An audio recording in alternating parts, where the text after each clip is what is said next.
على ضوءه. الملائكة ما علموا الغيب، ما بالكم بنا؟ احنا من الغيب، ما احنا عالمين الغيب. ولا معناته سمعة تنتشر عن هذا الشخص ان يبقى عامله على السمعة. لابد من أدلة في مثل الاتهامات هذا، لا يصح أن تطلقها سواء كنت إعلامي أو كنت مواطن أو غيره إلا بدليل، وإلا فنتق الله، يعني نتق الله في أعراض الناس. ما هو من حق إني من جاء أقول هذا سارق، يا أخي سارق هات الدليل على أنه سارق وإحنا نحوله، وأن السارق كذا من راسك من قحفة راسك إنهم قالوا لك إنه قال لك قال مدري من، هذا ما هو صحيح على الإطلاق. فإحنا نفهم هذا الشيء، نفهم كيف نتعامل. الإخوة في أبناء الشعب اليمني الحمد لله معك كاميرا، جوالك فيه كاميرا الآن، ما عاد احنا مثل ذاك اليوم ما معك كيف تصوره. يا أخي هذا في بين عصبتك مثل المشقرين، وادخل ناولها الزلط وصوره وانت بتناولها الزلط، ولا في جيبك، ولا أبصر واحد من خلفك يصوره. المهم ترجل، لا ترضى تناوله إلا وانت مصور. أي سرقة أو رشوة يطلبها منك أي موظف سواء في الهيئة أو في غيرها، هذا كلام عام للناس جميعا، وإحنا نصفيهم. أي واحد يثبت عليه ذا يجب على رئيس الهيئة وذا أمامي أن يفصله مباشرة ويحيله إلى النيابة للتحقيق وأخذ جزاءه. من يثبت بس، من يثبت، ما هو كل الناس، ضروري الدليل. هذا جو شيء معروف للناس جميعا، لا يقعدوا يصيحوا. احنا دارين الفساد من السبعينات إلى اليوم، لكن ما بتنتهي بسرعة. لابد أن يكون هناك عنصرين، الرقابة الشعبية والمسؤولية من قبل المسؤول على العمل في متابعة عمله. يا أخي هين الشخص الذي ما يستطيع أنه ما بلا يتكلم دائما في الناس دون أن يوجد معه دليل، ما يجوز له أنه يتكلم في الناس بدون دليل. والإخوة المسؤولين يجب أن يكون لديهم اليقظة الكاملة والمعرفة التامة بجميع الأفراد المنضوين تحت إداراتهم.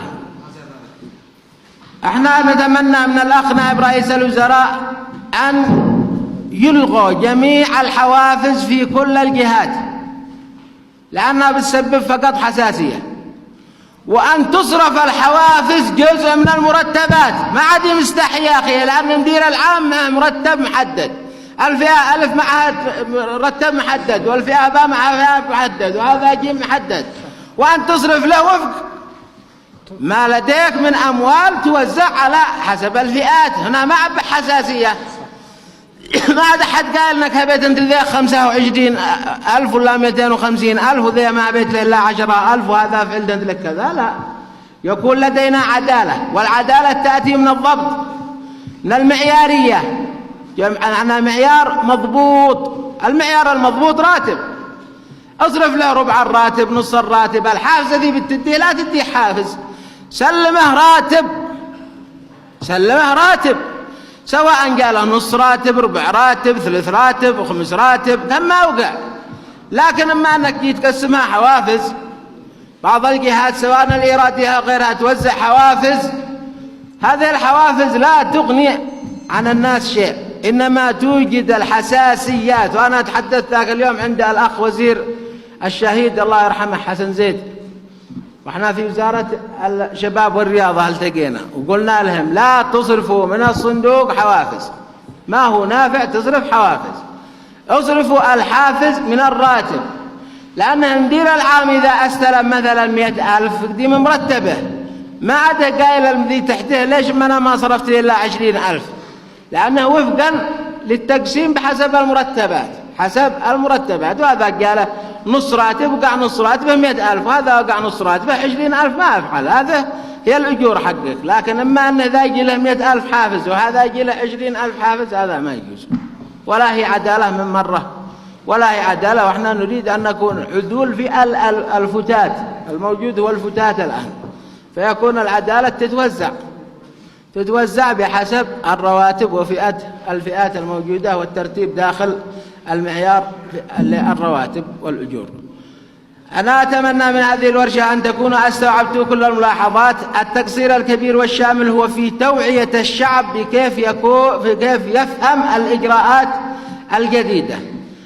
الأخوة في التخطيط، أنا أتمنى أن بدل من حجز الأراضي من قبل الناس أو البناء العشوائي ينزلوا يكتبوا لوحات كبيرة يضعوا فيها المخطط، ويضع لها قائمة ويضع فيها المخطط ويعلمهم فيها الشوارع ويعلقها، كما جاء لنا زلط فتحنا الشوارع، ما هو ضروري انها تبقى في الدرج الى يوم القيامة.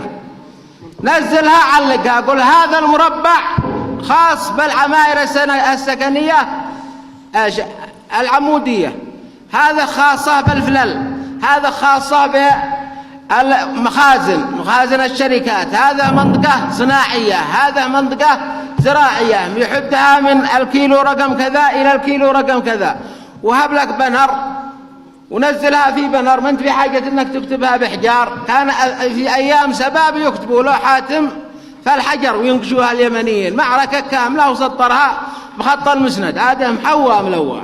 احنا الان قد معنا امكانيات اكبر واكثر ولا نستطيع ان احنا نوجد هذا الشيء. هذا معيب في حقكم في هيئة الاراضي والتخطيط، يجب ان تنزل في كل مكان. القانون نص على هذا، والقانون نص على هذا، نزلها لوحة حتى لو ما باستطاعتك انك تخططها في ذاك الوقت، بس التخطيط واضح، من هنا الى هنا سيكون الشارع، من هنا الى هنا. لا تراعوا لهم لما يشتروا الناس الاراضي، الان بيشتروا في همدان في بني مطر الاراضي سريعا من 250 اللبنه، من 500، من مليون، من مدري ايش، قبل نزول التخطيط. رجعناه في اللعبه الاولى. هذا مهمتك انت يا رئيس الهيئه انك تنزلها في كل مكان، نزل تخطيطك في كل مكان، لا يجوز لك لا امام ولا هي من الامانه اذا ما نزلت انت اللوحات ورآها المواطن بأم عينه ان التخطيط في هذه المنطقه بيكون كذا، والتخطيط في هذه المنطقه بيكون كذا، والتخطيط في هذه المنطقه بيكون كذا. وقد حاولنا نجتمع من قبل رمضان والى الان في اجتماعات بشان اللجنه الاداريه من اجل ازاله الفوارق كما تحدث الاخ رئيس الهيئه ما بين تخطيط 75 ما بين تخطيط 85 توحيد المرجعيات، وهم في عمل مستمر. لكن هذه اللوحات هي أولوية الأولويات.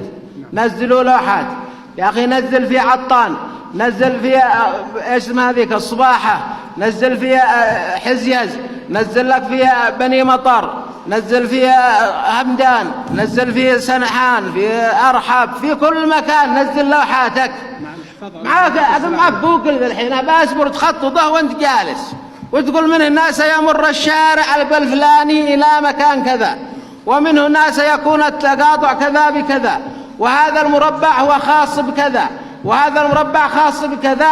وفرت أنت على المجتمع جميعا كل شيء. وأي واحد يروح يعمل غير ما في المخطط يستاهل انه يجي خراب له، يستاهل انه، لكن ما يجي هو اعمى يقود اعمى ولا اعمى من يقود. هذا ما قد حصلت في العالم كلها، ولا ننتظر لما تنتهي كل الاراضي وقد تم شرائها ورجع نجي نقول من الان وجديد نريد ان نخطط، نريد ان نعمل. فانتم توجدوا لنا